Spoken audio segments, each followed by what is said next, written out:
Welcome, everyone. We're back for our wrap-up following the board meeting, and that of the meeting of March the 20th, 2023.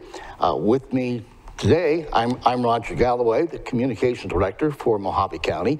With me is County Supervisor Ron Gould, and we're going to kind of talk about the important things that happened in the meeting today. It was a relatively short meeting. It was relatively short. Yeah.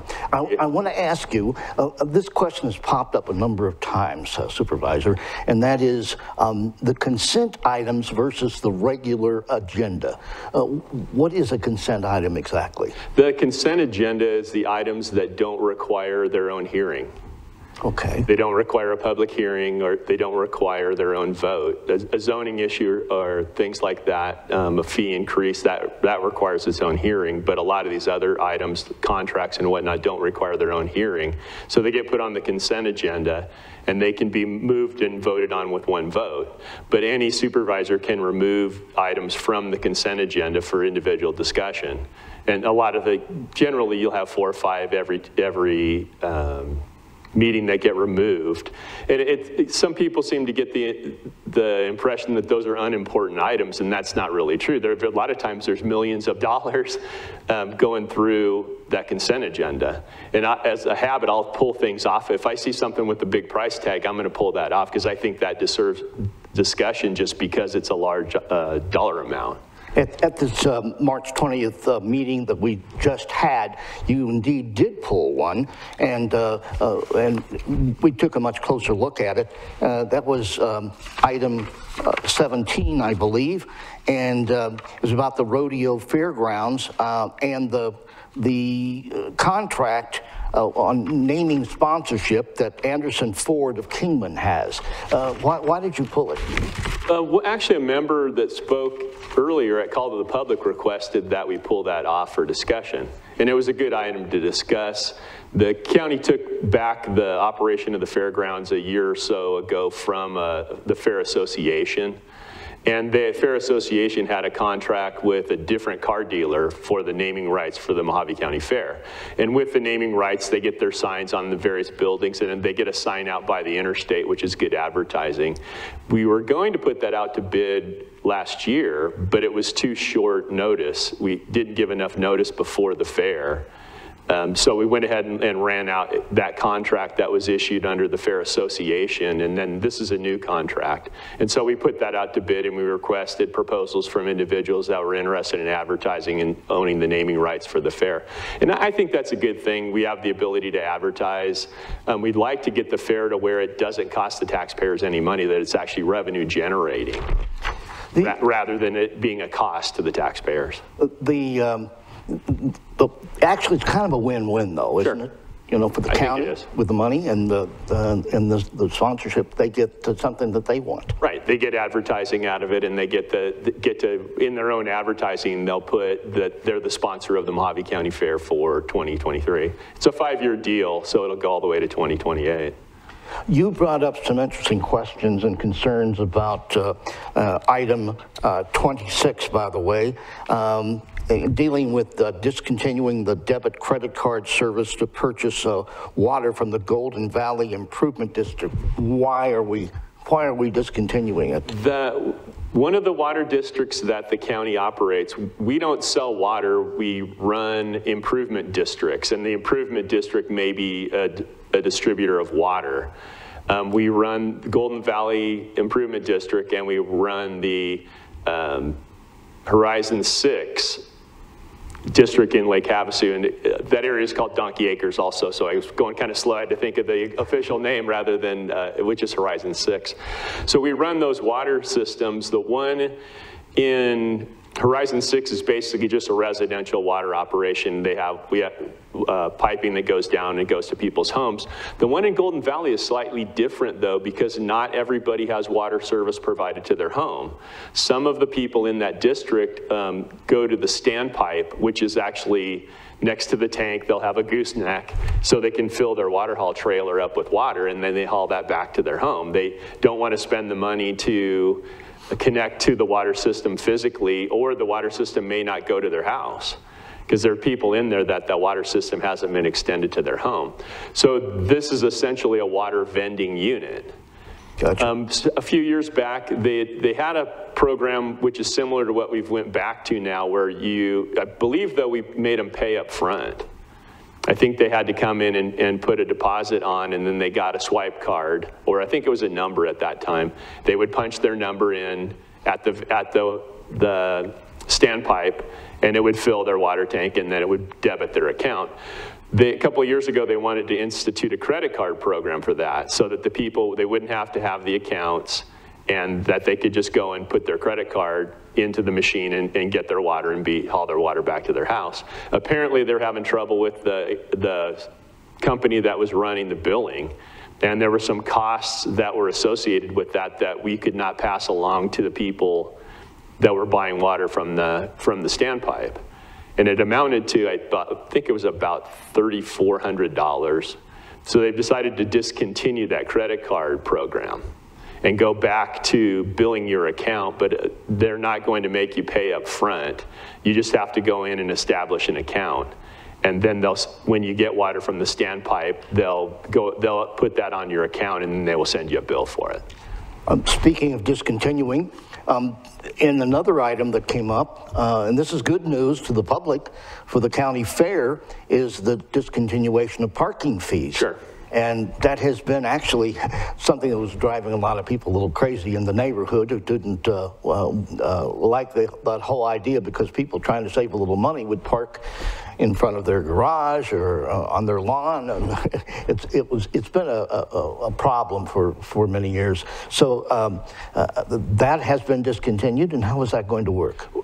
People that haven't been to the county fair now, I believe years ago when the fairgrounds was established, it was out on the outskirts of town.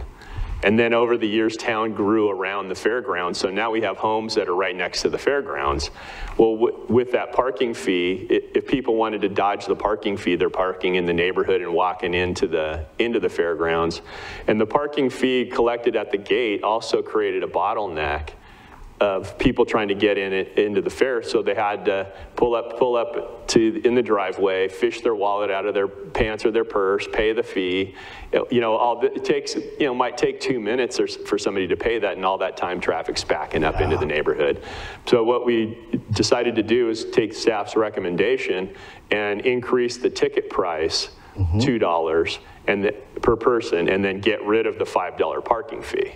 So now you'll just come, pull in, park, and then go into the fair, and that should eliminate that people parking in the neighborhoods also. If they were doing that to save the parking fee, there's no motivation to do that anymore.